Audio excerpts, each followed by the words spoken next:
Memory కూడా వచ్చింది, జ్ఞాపకం. అందుకని నాకు విశాఖపట్నం, నేను అందుకని ప్రత్యేకించి విశాఖపట్నంలో ఈ ఫంక్షన్ పెట్టాలని నిర్ణయించుకున్నాను. అలాగే మాట వినాలాగండి.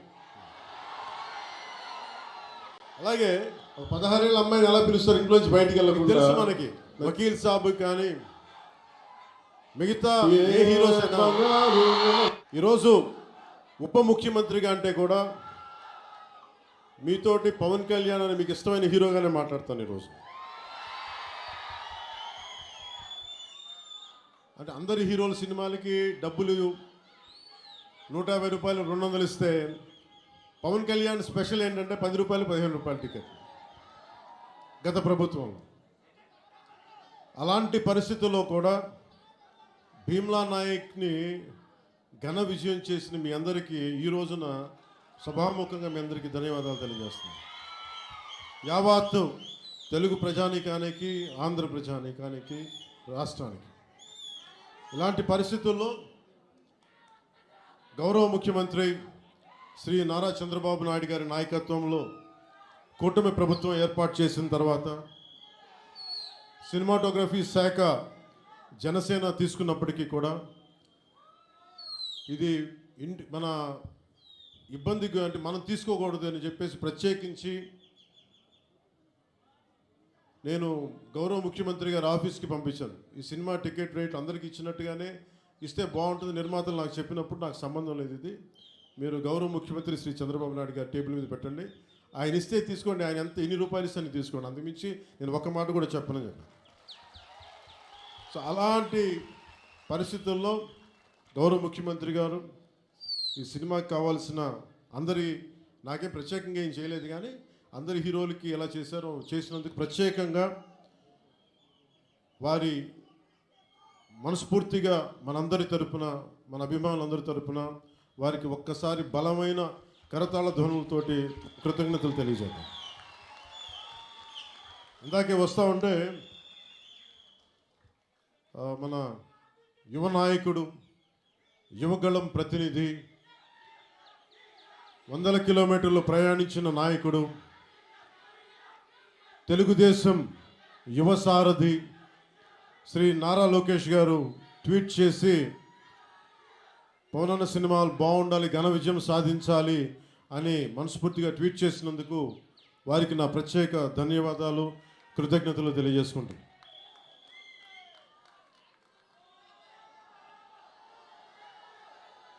అలాగే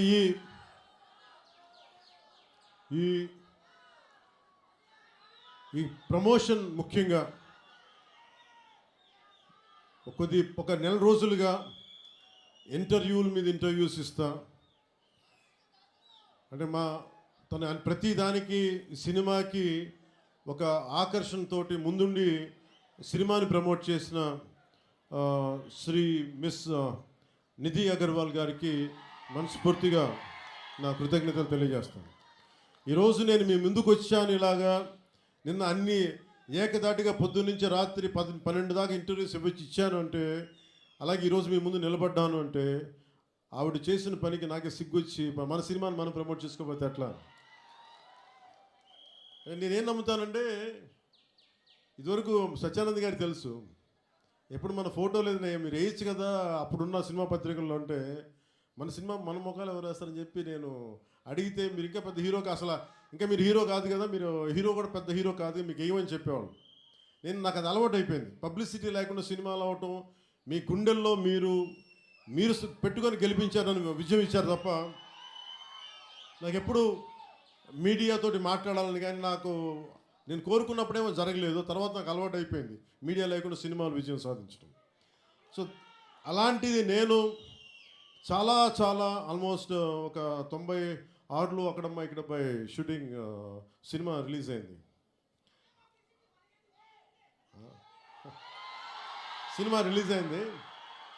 ఆ రోజు నుంచి ఈ రోజు దాకా ఎప్పుడు నేను చాలా ఏదో ఒక ఆడియో ఫంక్షన్ చేయటం, ఎందుకంటే నాకు సినిమాని మీరు చూడండి అని చెప్పడం నాకు చాలా సిగ్గుగా ఉంటుంది, ఇబ్బందిగా ఉంటుంది.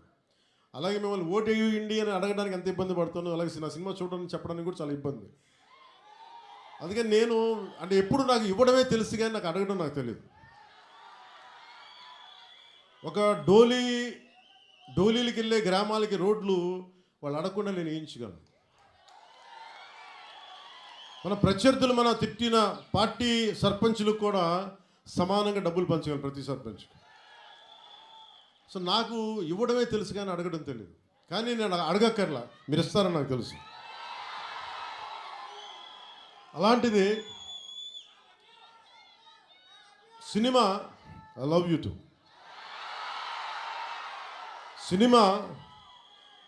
సినిమా ఎంత బలమైందంటే అంటే నేను మీతోటి ఎందుకు పంచుకుంటున్నానంటే ఇది సార్ మీరంతా కాళ్ళు నొప్పిలేసి కొంచెం ఎక్కువసేపు మాట్లాడతాను మా వాళ్ళతో. కొంచెం చైర్స్ వేయకూడదు, చైర్స్ వేయండి పాపం. ప్రతిసారి నేను మాట్లాడుతూ ఉంటే నలిగిపోతూ ఉంటే కొంచెం ప్రశాంతంగా కూర్చుంటాను. కొంచెం చైర్స్ ఉన్నాయా ఏమన్నా? కొంచెం చైర్స్ వేయించు. నించోవాలా? కాదు దేని కాదు వాళ్ళు అంటే నాకు విశాఖపట్నం సత్యానంద్ గారు నన్ను ఇక్కడికి తీసుకొచ్చినప్పుడు నాకు యాక్టింగ్ అంటే తెలియదు, యాక్టింగ్ ఓనామాలు తెలియదు. మీరు అలసిపోయిన తర్వాత మాట్లాడతాను, మీరు అరవై ఎంతసేపు అరుస్తాను. ఈ అరుపులు ఈ ఉత్సాహం రేపు సినిమాలకు ఉంచుకోండి, మొత్తం అలసిపోతాను.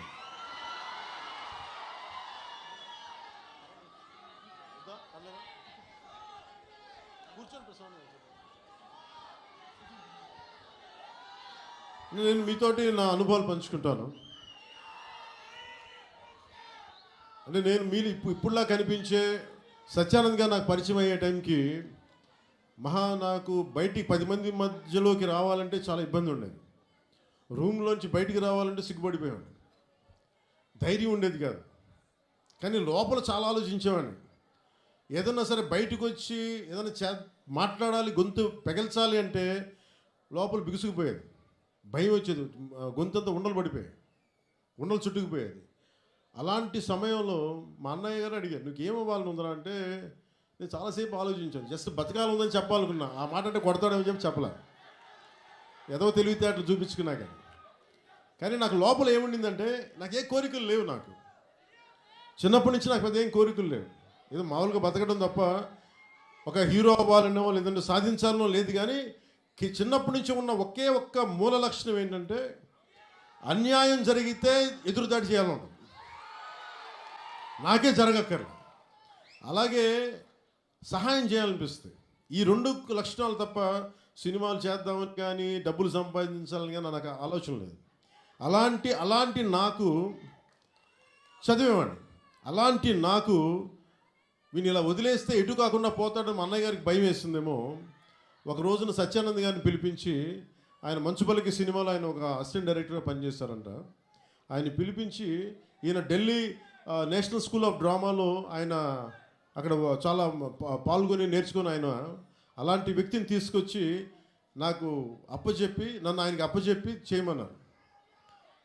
ఆయనకి నేను ఎంత ఇబ్బంది పెట్టేవాడినంటే, మీరు ఒకసారి రండి సత్యానంద్, మీ కష్టాలు చెప్తాను. ఇప్పుడు దాకా తెలియదు కదా ఎవరికి నేను ఆయన ఎలా ఇబ్బంది పెట్టేవాడిని. ఆయన వచ్చి కూర్చొని చాలా డైలాగులు చెప్పేవాళ్ళు. బాబు మీరు ఇలా చదవండి, ఇలా రాయండి అని చాలా పేపర్లు ఇచ్చేవాళ్ళు. నేను రూమ్లో తీసుకెళ్ళేవాడిని. మనం ఒక పని చేద్దాం సార్, అలా బయటికి వెళ్తారండి అని చెప్పి, మా అన్నయ్య తిడతాడని చెప్పి బయటికి తీసుకెళ్ళి, సార్ రేపు చేద్దామండి, ఈరోజు కొంచెం అలవాటు చేసుకుందాం. మళ్ళీ ఈయన కూర్చోబెట్టి చాలా పెద్దగా మాట్లాడేస్తే నాకు సిగ్గు అనిపించేది, కొంచెం చెమటలు పట్టేస్తాయి. అలాంటి నెమ్మదికి ఈయన మభ్య పెడితే మెడ్రాస్లో చెన్నైలో పని జరగట్లా. ఒక 1 నెల రోజులు చూశారు. ఈయనకి అర్థమైపోయింది, ఈయన ఇక్కడే ఉంచితే వీడు ఏ పని వీడు చెయ్యకపోగా నన్ను కూడా చెడగొట్టేస్తాను భయం వేసింది అనుకుంటా. ఆయన ఏమనేవాళ్ళు చూస్తూ ఉండేవాడు. సో నన్ను ఫైనల్గా ఏం చేశారంటే మా అన్న చిరంజీవి గారికి ఏం చెప్పారంటే, తమ్ముడిని నేను విశాఖపట్నం తీసుకెళ్తానండి, అక్కడ కొంచెం నాకు టీం అంతా ఉంటుంది అని తీసుకెళ్ళి నన్ను ఇక్కడ పడేశారు. మధ్యలో పడేస్తే నేను ఈయనంటారు కూర్చోబెట్టి నడిచే డ్యాన్సులు చేసే ఇవంటే నాకు సిగ్గుతో చచ్చిపోయేవాడిని. ఎలారా వీళ్ళందరూ యాక్టర్స్ అవుతారు, ఎలారా వీళ్ళందరూ చేస్తారు అనుకునేవాడిని. మరి మెల్లిగా నా చేత కొంచెం సిగ్గు, చిన్న మ్యూజిక్ ఫస్ట్ నాకు నేర్పించిందల్లా ప్రారంభించింది సరస్వతి నమస్తుభ్యం అనే ఒక ప్రార్థనతోటి నాకు నా నటన శిక్షణ మొదలైంది. అందుకే సరస్వతి దేవికి అని నాకు ఈ రోజుకి గుర్తు. ఆయన సరస్వతి ప్రార్థన రోజు పొద్దున్నే చేయించి నాకు క్లాసెస్ పెట్టాడు, ప్రారంభించాడు.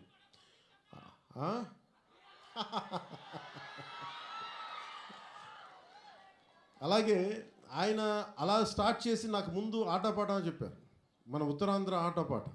అవి నాకు చాలా ఇంట్రెస్ట్ వచ్చింది.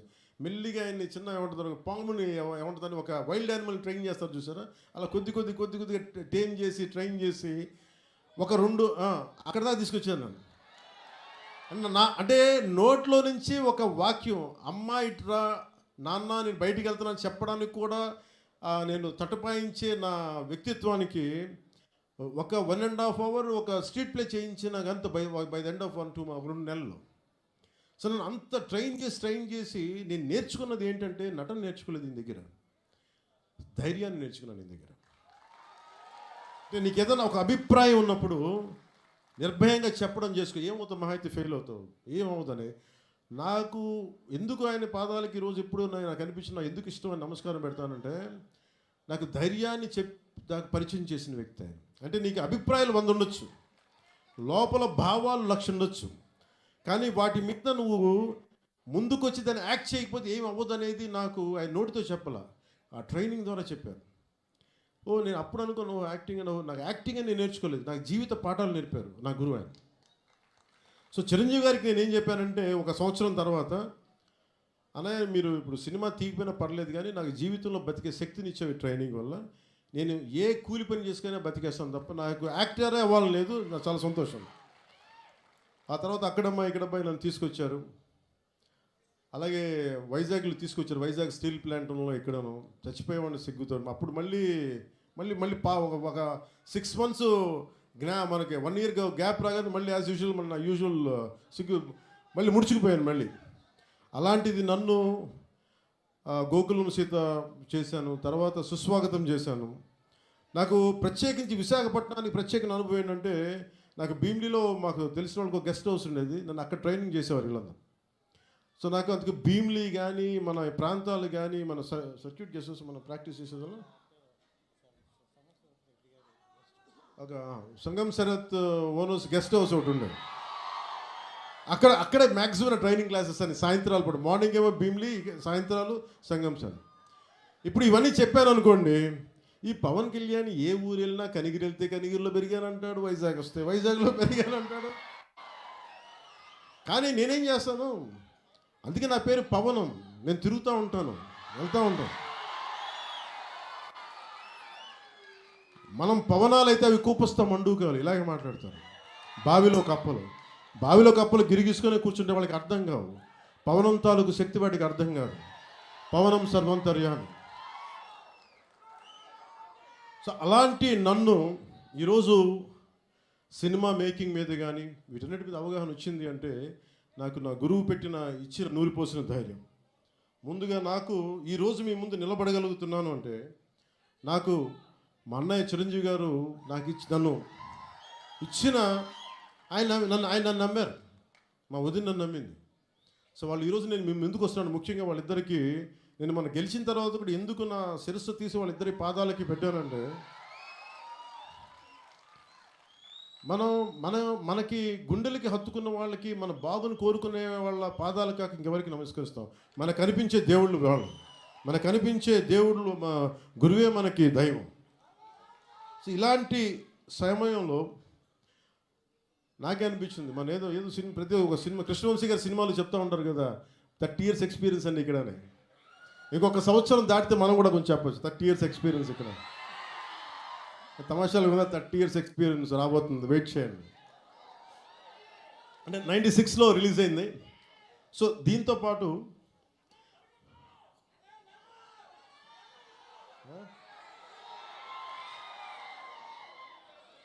అలాంటి నాకు యాక్టింగే కష్టం అనుకుంటే మళ్ళీ నా అవసరం అంటే నేను బాగా చదివేవాడిని, అంటే అందరిలాగా కాలేజీకి వెళ్ళలేదు, కానీ చాలా విపరీతమైన పుస్తక పఠనం ఉండేది.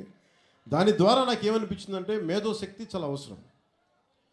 కానీ నాకు ఫిల్మ్ మేకింగ్ మీద, సినిమా క్రాఫ్ట్మెన్షిప్ మీద ఇవన్నీ నాకు ఇంట్రెస్ట్ వచ్చి స్క్రీన్ ప్లే రైటింగ్ కావచ్చు, స్టోరీ రైటింగ్ కావచ్చు, లేదంటే డైరెక్షన్ కావచ్చు, టెక్నికల్ ఆస్పెక్ట్స్ కావచ్చు, ముందు ఇవి అలవాటైనాయి, తర్వాత యాక్టింగ్. అందుకని మీరు చూస్తే నా యాక్టింగ్ కూడా చాలా మంచి నటుల్లాగా క్యారెక్టర్ మారిపోను. మ్యాక్సిమం నేనేం కోరుకుంటానంటే నేను రియల్ లైఫ్లో ఏం చేయగలనో దానికి దగ్గరగా ఎత్తుక్కుంటాను. అన్నీ చేయలేకపోవచ్చు కానీ కొంతవరకు మ్యాక్సిమం నేను నిజ జీవితంలో ఏం చేయగలిగానో అవి చేస్తాను. అలాగా ఈ సినిమాకి సంబంధించి బిగ్గెస్ట్ నాకు బ్లాక్ బస్టర్ ఇచ్చిన ఏఎం రత్నం గారు ఖుష్ అనే కోరికతోటి డైరెక్టర్ క్రిష్ గారు ఒక 2019 ఇప్పుడు 18 ఆ సమయంలో నాకు ఒక కథ చెప్పి, అది నేను 2019లో ఓడిపోయిన తర్వాత ఈ సినిమా ఒక్క నిమిషం ఇబ్బంది కొంచెం చాలు ప్లీజ్ సార్ వినాలి, మనవాడు చెప్తున్నాడు ఇది వినాలి. అంటే ఇలాంటి సమయంలో నాకు ఒక కథ చెప్పి ఒక పీరియడ్ ఫిలిం అని చెప్పి చాలా ఇబ్బందులు పడ్డాం. అది 2 కరోనా సీజన్స్ వచ్చినాయి, 2 కరోనా వేవ్స్ వచ్చినాయి, నలిగిపోయాం. తర్వాత మీకు తెలుసు విశాఖపట్నం గొడవలు, తర్వాత గౌరవ ముఖ్యమంత్రి గారిని మనకి రాజమండ్రి ఎపిసోడ్ మీకు తెలుసు. వీటన్నిటి వల్ల సినిమా మూడోసారి మన రాజకీయ పరిస్థితుల్లో లేట్ అయింది. అందుకని ఈ సినిమాకి ప్రత్యేకించి వచ్చినప్పుడు నేను ఉప ముఖ్యమంత్రిగా బాధ్యతలు తీసుకున్న తర్వాత కూడా సడన్గా మన పార్టీ ఆఫీస్ కోతవేటి దూరంలో ఉన్న అక్కడ ఉన్న స్థానికంగా మనం మిడ్ వ్యాలీ మిడ్ వ్యాలీ స్థలాన్ని స్టూడియోగా మార్చుకొని నేను ఈ సినిమాని ఓజీని రెండింటిని కంప్లీట్ చేశాను. అంటే ఎక్కడా కూడా మనం తీసుకున్న శాఖలకి ఇబ్బంది లేకుండా, అది పంచాయతీరాజ్ శాఖ కావచ్చు, ఫారెస్ట్ డిపార్ట్మెంట్ కావచ్చు, ఎన్వైర్న్మెంట్ కావచ్చు, వీటన్నిటికీ ఇబ్బంది కలగకుండా ఈ సినిమాని ఫినిష్ చేశాం.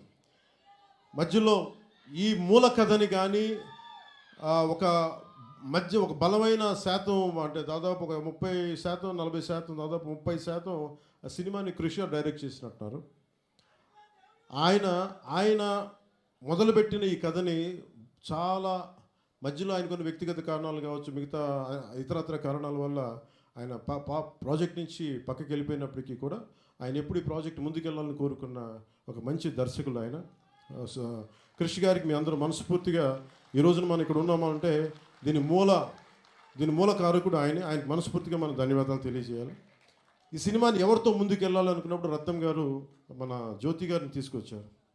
జ్యోతి కృష్ణ గారు వారి అబ్బాయి ఏఎం రత్నం గారి అబ్బాయి, లండన్ ఫిల్మ్ మేకింగ్స్ నేర్చుకొని వచ్చిన వ్యక్తి, డైరెక్టర్ కూడా ఆయన ఈ సినిమాని ఇంత తక్కువ కాలంలో ఎఫెక్టివ్గా చేయగలిగారంటే ఇది ఆయన సత్తా. తర్వాత కృష్ణ గారు రాసిన ఒరిజినల్ స్క్రీన్ ప్లేకి ఆయన మార్పులు చేర్పులు అన్నీ పట్టుకొచ్చి చాలా పగడ్బందీకి ఈ రోజున 2 గంటల 34 నిమిషాలు అనుకుంటాను, అపార్ట్ ఫ్రమ్ మిగతా అన్ని టైటిల్స్ పక్కన పెడితే చేయగలిగారంటే దానికి జ్యోతి కృష్ణ గారు తీసుకున్న విపరీతమైన శ్రమ.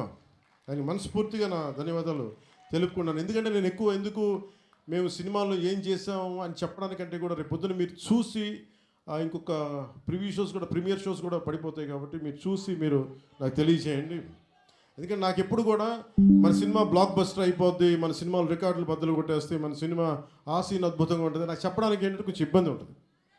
ఎందుకంటే నేను ఏ సినిమాలు కూడా ఎంత రికార్డు చేస్తే నేను ఎప్పుడూ తెలియదు. నేను సరస్వతి దేవిని ప్రార్థిస్తాను, కృష్ణుడిని నమ్ముతాను. కర్మ చేయి, ఫలితం భగవంతుడికి వదిలేయాలి. అలాగే ఈరోజు మేము ఇంత చేసాం, మనం ఇంత చేసాం, వదిలేస్తున్నాం. ఆ ఫలితం భగవంతుడు సత్ఫలితం ఇవ్వాలని మనస్ఫూర్తిగా నేను కోరుకుంటూ ఈరోజు అంటే సినిమా మేకింగ్ సినిమా చాలా ప్యాషనేట్ నాకు. అలాగే నాకు ఈరోజు నేను ఒక టెరానికల్ అంటే ఒక నియంత్రణ పోకడలతో ఉన్న ఒక ప్రభుత్వాన్ని ఎదుర్కోగలిగామంటే ఆ శక్తి సంపద మీరు ఇచ్చింది, నాకు సినిమానిచ్చింది. సో ముందుగా మీ అందరికీ నా ధన్యవాదాలు తెలుపుకుంటూ, అలాగే ఎగ్జిక్యూటివ్ ప్రొడ్యూసర్ దయాకర్ రావు గారికి, జ్యోతి కృష్ణ గారికి, మన డానిష్ గారికి, Jammu and hails from Jammu and Kashmir and right your from Jammu and Kashmir, right from Kashmir, your from Kashmir. ఆయన అంటే భారతదేశం అంటే నేను చెప్పే ఎంత ఇంట్రెస్టింగ్ ఉంటుందంటే film making. Nidhi Agarwal is from northern part of the India, he is from Kashmir. మేము ఇక్కడి నుంచి వస్తాం. అలా ఒక్కొక్క యాక్టర్ని తీసుకుని కొంతమంది విదేశాల నుంచి వచ్చారు. అంటే ఫిల్మ్ మేకింగ్, సినిమా అనేది దీనికి కులం లేదు, మతం ఉండదు, రేస్, రీజియన్, లింగ్విస్టిక్ బ్యారియర్స్ ఏముండవు. మేమందరం కూర్చొని దేనికి పని చేస్తామంటే మీకు ఆనందం కలిగించాలి. ఒక బలమైన కథ చెప్పేటప్పుడు మీరు థియేటర్లో కూర్చొని ఇలా కొట్టి బాగుంది ఆహా అనిపించాలి, దానికోసం ఒక ప్రయత్నం చేస్తాం అందరం. నేనంటే కదా ఏ హీరో అయినా సరే, ఏ ఫిల్మ్ మేకర్ అయినా సరే, ఇలాంటి మేమందరం కష్టపడుతున్నప్పుడు నాకు చాలాసార్లు అనిపించేది ఈ సినిమా సరిగ్గా రూపుదిద్దుకుంటుందా, ఎట్లా ఉందో ఇప్పుడు ఒక భయం ఉండేది నాకు. కానీ ఎప్పటికప్పుడు ఒక చిన్న ట్రైలర్ రిలీజ్ చేసి కృషి గారు దాని మ్యూజిక్ నాకు ఎప్పుడు ఒక జీవాన్ని పోసేది. ఈ రోజున సినిమాని ఇంత బలంగా మనం ఒక బలమైన పాజిటివ్ నోట్ ఉంది అంటే ఈ సినిమాకి నాలాంటి హీరో కంటే వీళ్ళందరికంటే కూడా దీన్ని నమ్మిన వ్యక్తి academy Oscar winner Shri Keeravani గారు, ఎంఎం కీరవాణి. అంటే ఆయన కనుక సినిమాకి డైరెక్షన్ లేకపోతే ఈ సినిమా ఇంత అద్భుతంగా వస్తా నాకైతే సందేహం. ఆయన లేకపోతే, కీరవాణి గారు లేకపోతే హరిహర వీరమల్లు అనే సినిమా లేదు. మేము ఎంత గొప్ప కథ చేసినప్పటికీ, మేము ఎంత బాగా నేను యాక్ట్ చేసినప్పటికీ దాన్ని ఆ ఎమోషన్స్ని సరిసమానంగా దాన్ని ముందుకు తీసుకెళ్ళగలిగే నేపథ్య సంగీతం కానీ సాంగ్స్ కానీ లేకపోతే అది దానికి ఆ శక్తి సరిపోదు.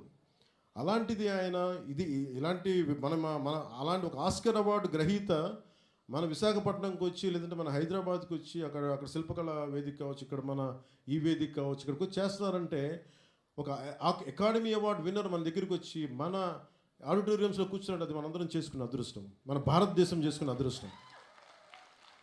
అంటే మాకు తెలుగు పాట అది నాటు కదా, నాటు అని చెప్పి ఒక పాట కొడితే దానికి ఆస్కార్ వస్తుందా అని మనం ఎవరైనా సరే జ్యోతిష్యం చెప్తే నమ్ముతాం. బట్ కానీ దాని శక్తి రాజమౌళి గారు లాంటి దర్శకులు కావచ్చు, దాన్ని తీసుకెళ్ళిన రామ్ చరణ్ గారు, జూనియర్ ఎన్టీఆర్ గారు కావచ్చు, అంటే ఇంతమంది కలయికతోటి వాళ్ళందరూ బలంగా వేయగలిగారంటే మనం సంగీత దర్శకుడు అనేవాడు బలమైన అసలు రక్తి కట్టించగలిగే సంగీతాన్ని ఇవ్వలేకపోతే దానికి చంద్రబోస్ గారు లాంటి ఒక లిరికల్ రైటర్ దానికి సరైన లిరిక్స్ అందించకపోతే అది ముందుకెళ్ళదు. అలాంటిది మనకి ఇద్దరు ఆస్కర్ విన్నర్స్ ఉన్నారు. వాళ్ళని చంద్రబోస్, అదవని శ్రీ ఎంఎం కీరవాణి గారు. మనందరం కూడా చాలా చాలా ఒక తెలుగువాడిగా కాదు, ఒక భారతీయుడిగా మనందరం చాలా గర్వపడాల్సిన విషయం. సో అలాంటి దర్శకులు, సంగీత దర్శకులు మన హరిహర వీరమల్లుకి నిన్న రాత్రి చూశాను మొత్తం కొంచెం అన్ని నేను రీల్స్ టెస్ట్ చేస్తాను ఫస్ట్ టైం చాలా సంవత్సరాల తర్వాత. ఖుషి తర్వాత మళ్ళీ నేను ప్రతి రీల్ చూడడం, ఎందుకంటే నేను సడన్గా డబ్బింగ్ తర్వాత సినిమాలు చూడండి, నాకు భయం సినిమాలు చూడాలంటే. ఇందులో డైలాగులు ఉండవు, యాక్షనే ఉంటుంది. ధర్మం జోలికి వస్తే తాట తీసేస్తామనే ఉంటుంది తప్ప. ఏం తల్లి బాగున్నావా?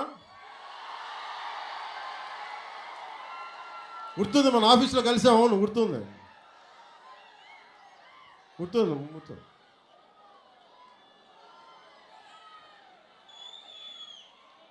మాట్లాడు. ఈతమాను ఇల్లు కాదు, తాటి మాను తావు కాదు,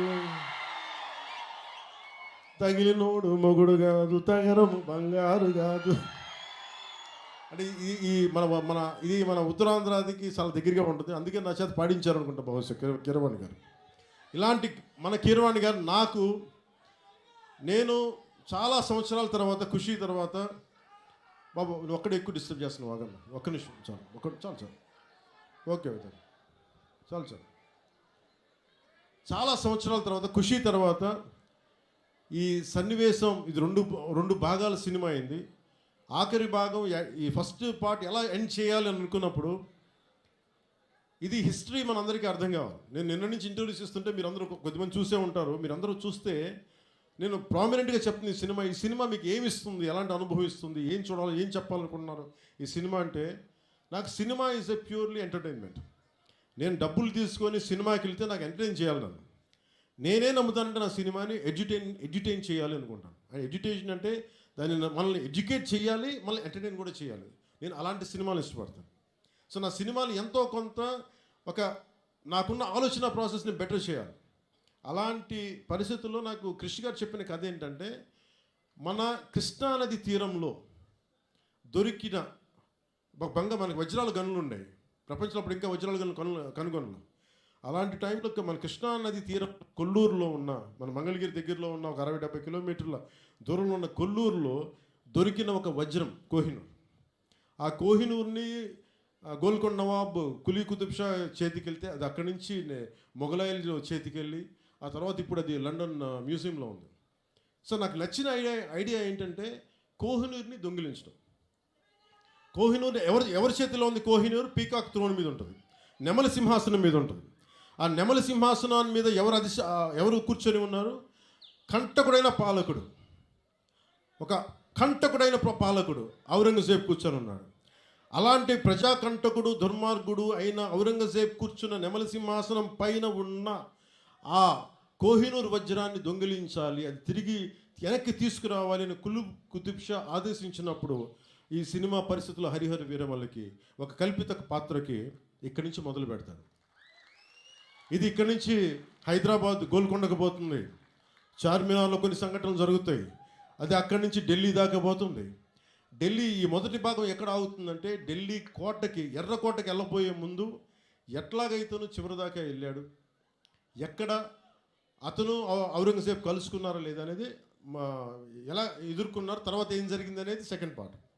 సో ఈ సినిమా ఏం చేయగలదు మనం అనుకుంటే, నేను ఎప్పుడు కూడా చాలామంది సనాతన ధర్మం అంటే ఇది నాట్ అగేన్స్ట్ ఎనీ రిలీజన్.